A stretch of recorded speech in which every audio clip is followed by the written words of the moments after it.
Hi, my name is Monique Tia, and I'll be performing a monologue from the movie Breakfast at Tiffany's.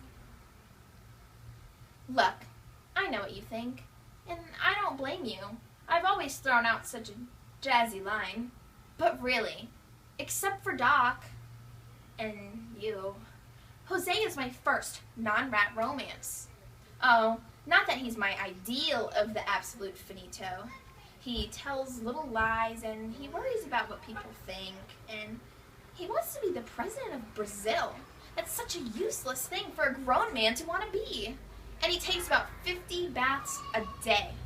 I think a man should smell a little. At least a little bit. No, he's too prim and cautious to be my absolute ideal.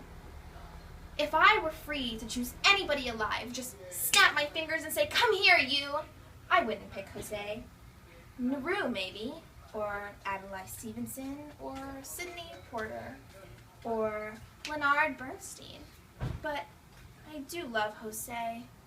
I honestly think I'd quit smoking if he asked me to.